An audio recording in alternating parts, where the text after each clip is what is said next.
My name is Karen Dwyer. I am 42 years old enough to have learned that silence can sting harder than pride. After 20 years in this company, I have become the person people forget until the system breaks. Then they remember my name, briefly, like a password they never bothered to write down. That night, the lights in the top-floor conference room buzzed with exhaustion. Everyone wanted to go home, except Todd Harrison, the CEO's son, newly installed as vice president of product. He loved meetings that stretched past midnight, loved watching people squirm under the weight of his questions. He was talking about efficiency again, another round of cost-cutting that somehow always landed on the same shoulders. Mine. When I told him his proposal would disable the fallback nodes that kept our compliance servers alive, he smirked like a man rehearsing dominance. "Drop that attitude," he said, voice sharp and casual, "or forget about your bonus." The room went silent. No one looked at me. It was the kind of silence that says we agree with him but don't want to be seen agreeing. I could feel my pulse in my fingers. I stood, gathered my notebook, and smiled the smallest, calmest smile I could manage. "Yes, sir," I said. The second hand on the wall clock passed 12. I walked out before anyone exhaled. Behind me. Todd's laugh chased the door shut. In the hallway. I stopped for a moment, steadying my breath. $200,000, he had said, as if that number was my leash. I opened my notebook and wrote a single line, 11:59 p.m. Verbal notice received. The pen left a dent in the page. When I stepped into the parking lot, the rain had started soft, rhythmic, deliberate. I counted the drops against my windshield like a metronome, already hearing the hum of the servers in my mind, already knowing which heartbeat would go quiet first. By morning, they would learn what silence really sounds like. I drove home. For most of my career, I lived between code and silence. The company liked to call me reliable. That was their polite way of saying invisible. When I first joined, we were a small team working out of a rented floor downtown. The network crashed every other week, and payroll used to send paper checks because no one trusted the system. I fixed that. I built a scheduler that ran every process payroll, compliance, vendor syncs, global rollouts all tied to a single heartbeat, mine. Back then, people would stop by my desk with coffee and gratitude. "You saved us again. Karen," they'd say. I believed it mattered. I stayed late, wrote clean code, documented everything. Then the company grew, and the gratitude shrank. The scheduler stayed, but I became a rumor the woman who used to be important. When promotions came, they called me too technical for leadership. When things broke, they called me the only one who understands this mess. The same sentence, spoken in two different tones, depending on who needed me. Once, a young engineer named Miguel asked, "How does the scheduler know when to start?" I smiled and said, "It listens." He laughed, thinking it was a joke, but it wasn't. Every task, every line of code had my name buried inside it, a quiet signature, a trace of ownership no committee could erase. I started keeping a private log around that time. Not a diary. Not exactly. Just timestamps, code fragments, notes about decisions no one recorded. I didn't do it for revenge. I did it because I knew memory fails, and systems forget their makers. At meetings, I learned to nod when my work was renamed, to applaud when someone presented my diagram as their slide. It was easier that way, but invisibility, once learned, becomes armor. I stopped defending what was mine.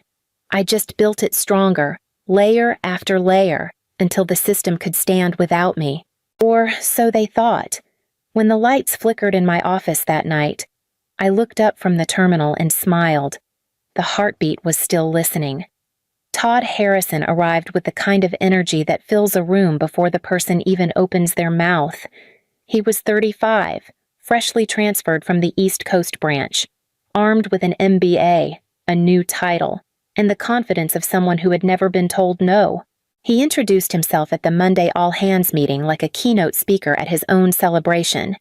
"Change is good," he said, pacing. "We're here to modernize, streamline, and leave old habits behind." His eyes landed on me when he said old habits. Afterward, in the corridor, he caught me by the coffee machine. "Karen." "Right," he asked. "You've been here since. Forever. Almost 20 years, I said. He smiled, the kind that isn't meant to reach you. "That's admirable. But legacy systems tend to outlive their usefulness. We're moving everything to a real automation suite soon. Something scalable." I stirred my coffee. "The current system already scales." "Sure," he said, patting my shoulder. "But we need something with visibility." Visibility. That word again. The kind used by people who measure competence by how loud it sounds in a meeting. A week later, he replaced the head of infrastructure, a quiet man who respected my work, with one of his own recruits from business school. The new structure cut half the maintenance budget and demanded full documentation of all existing code. In a team call, Todd turned to me. "Karen, you'll start documenting your processes this week. Hand over everything by end of quarter so we can move on from legacy dependencies." I met his gaze through the screen. "Of course." "Good," he said, relaxing back in his chair. "I know this stuff can be emotional for long-timers." I muted my microphone before exhaling. Then I opened a new folder on my desktop and titled it, "Ownership Export Internal Use Only." Every file, every key, every credential tied to my name went inside. By the time he finished his sentence about innovation, I had already begun writing the quiet history he would never read. When I got home, it was a little past midnight. The apartment in Ballard was quiet except for the hum of my old desktop, the same one I had used since the company's first expansion. I didn't change my clothes. I didn't pour a drink. I just sat down and signed in. The internal registry flickered to life. Lines of text scrolled, slow and steady. The same structure I had built 12 years ago still running, still mine. I typed my credentials and waited. The access tree unfolded like a map no one else remembered how to read. There it was, scheduler core, owner K, Dwyer, successor none, oversight none. I leaned back, exhaling through my teeth. Not surprise, just confirmation. Todd had assumed someone else had taken control years ago. He never asked. They never do. The door creaked. My neighbor, a single father who worked night shifts, knocked lightly before leaving a paper bag outside his leftover takeout, his quiet way of making sure I ate. I whispered thanks through the door and went back to the screen. I opened my notebook. One clean line, ownership confirmed. Heartbeat integrity active. Then another protocol chain intact. No external dependencies. No anger, no satisfaction, just precision. I checked the logs again, every major process still tied to my master key, every backup still under my encryption. I remembered writing those lines of code in an empty office, years before Todd's father became CEO, when no one believed a single scheduler could run an empire. Now that empire balanced on credentials typed from my living room. I backed up the data to an encrypted drive labeled Notebox. The lights from the terminal pulsed against my notebook. I closed it, steady. They wanted visibility, and now they had it if they knew where to look. I shut down the monitor.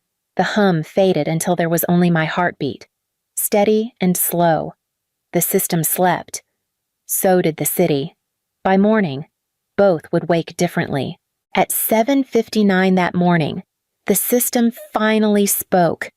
I was sitting at my kitchen counter, coffee warm in my hands, when my phone started buzzing nonstop, not messages alerts.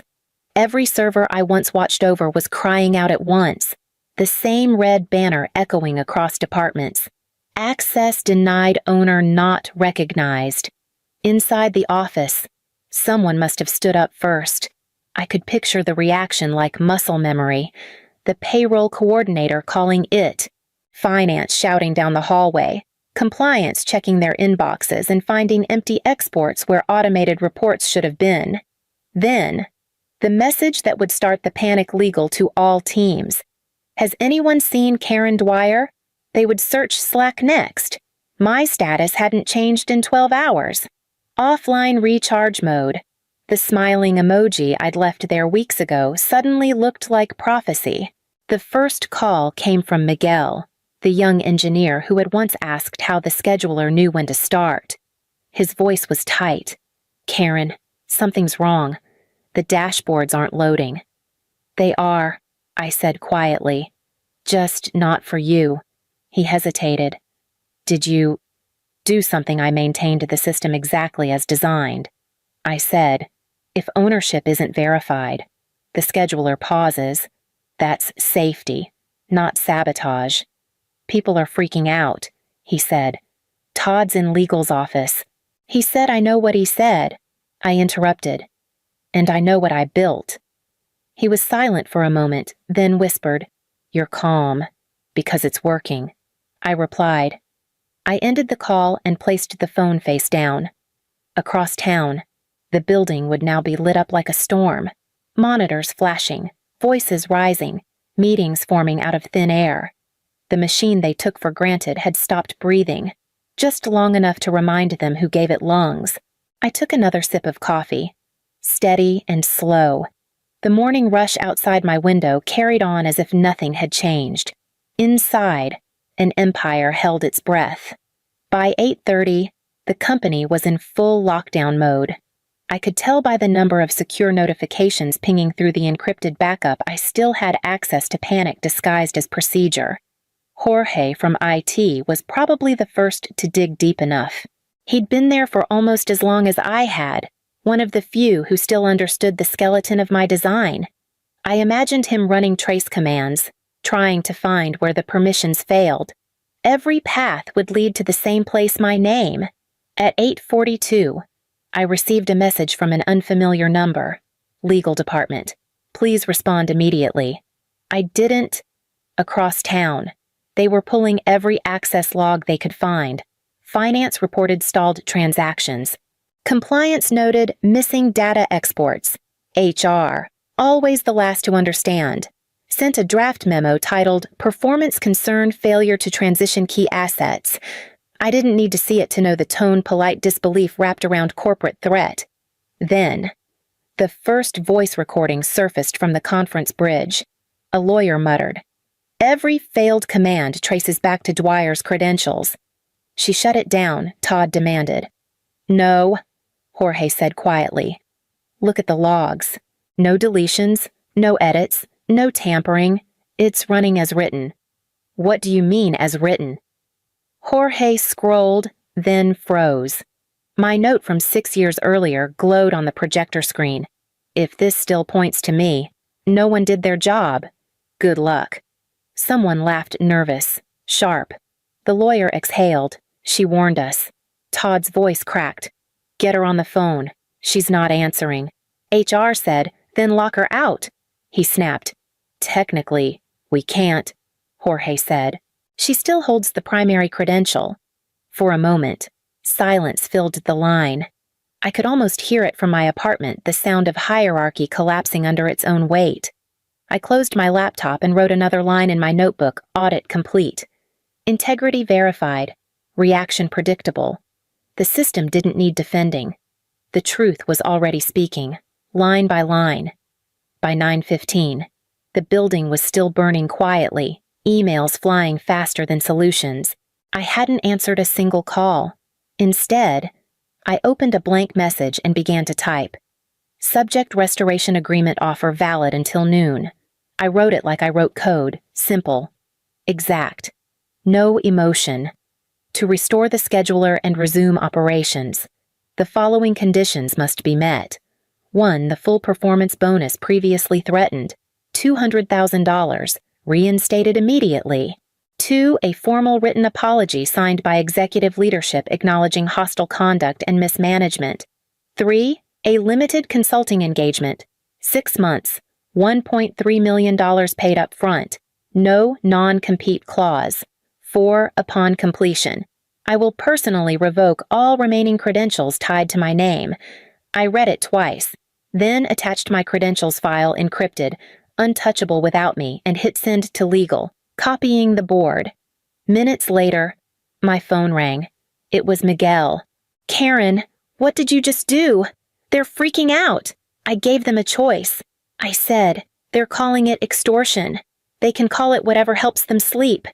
I could hear the noise behind him, voices arguing, chairs scraping, a printer whirring like panic. Through the conference mic, a board member's voice cut in, clipped and cold. "Suspend Todd Harrison pending review. Effective immediately." Someone protested. "He's the CEO's son." Another voice replied. "He's also the reason we're offline," Miguel whispered. "They're scared.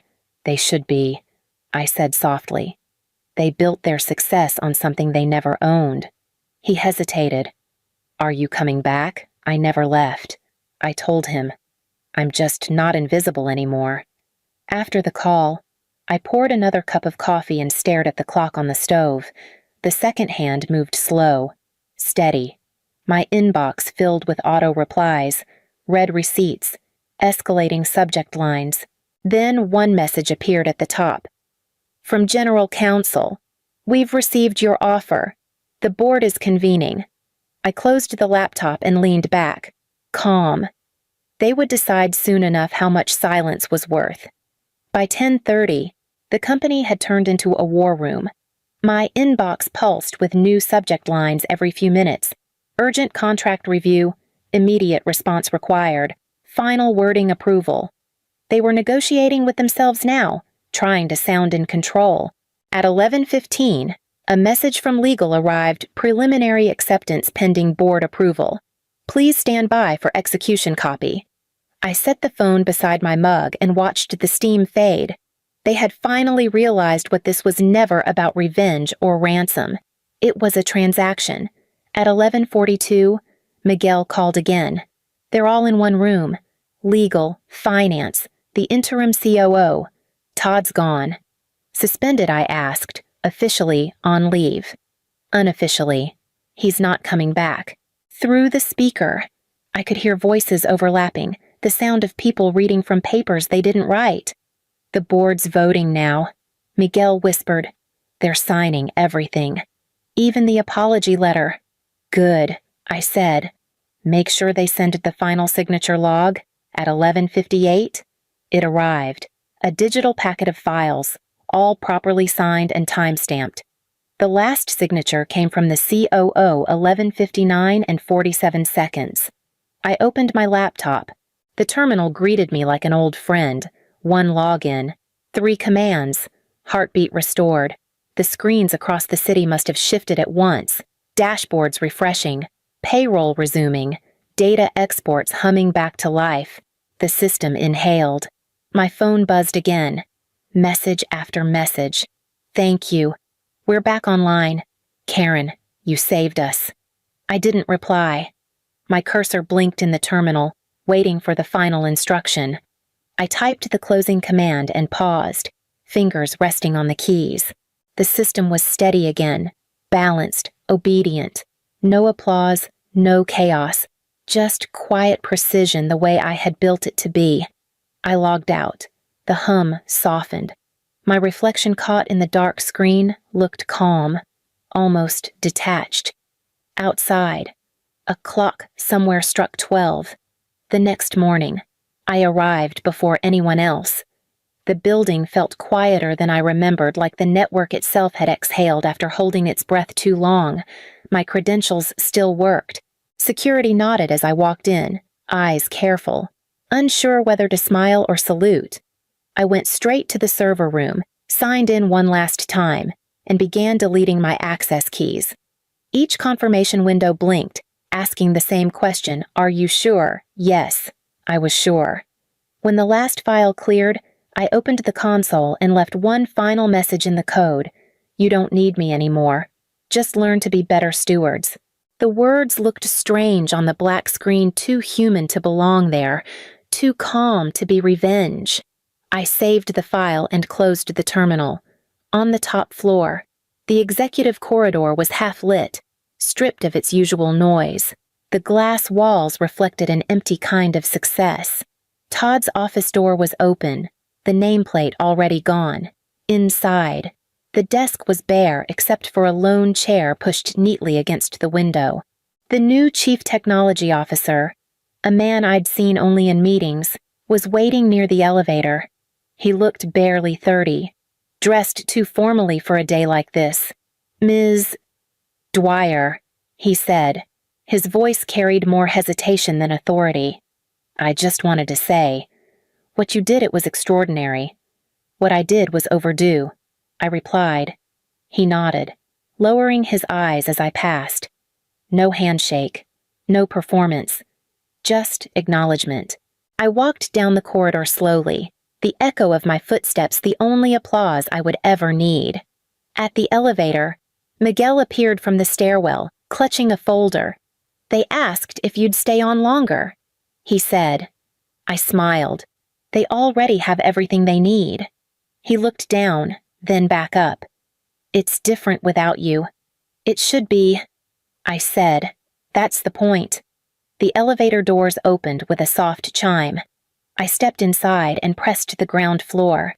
As the doors closed, I saw my reflection between the panels steady, unshaken, finished. The rain had returned by dawn, soft and steady over Ballard's rooftops. I left my apartment without my laptop, without even checking the company's messages. The world felt lighter that way. On the street, the city was already awake, ferries cutting across the water, buses sighing at red lights, the usual rhythm of people moving forward. I matched their pace, slow but certain. My phone buzzed once in my pocket, then again, insistent. I didn't look. It could wait. For years I had answered every ping, every alert, every call that began with the word urgent. This one could die unanswered. A cafe near the pier had just opened. The barista smiled when I walked in, unaware she was handing coffee to the woman who had made half the city's payroll run again that morning. I took the cup and sat by the window, watching the rain blur everything into a single calm surface. Somewhere downtown, Todd Harrison was probably packing a box. His father's lawyers would write statements about accountability, learning, and moving forward. The system was healthy again. Heartbeat restored, reports clean, deadlines intact. None of them would ever fully understand that I hadn't broken anything. I had just let the truth operate without me. I turned my phone over on the table, the screen dark. My reflection stared back older, sharper around the eyes but steady. The same woman who'd once believed that loyalty guaranteed safety. In the distance, a fairy horn echoed through the drizzle. I thought of Todd's last words to me in that sterile conference room. "Drop that attitude or forget about your bonus." I smiled faintly, lifting the cup to my lips. I did. I murmured. I dropped his entire system instead. The sound of the city rose around me, engines, rain, conversation life rebuilding itself one heartbeat at a time. I slipped the phone back into my coat pocket, still off, and stepped outside into the gray light. For the first time in years, I didn't have to keep the system running. It could finally run on its own.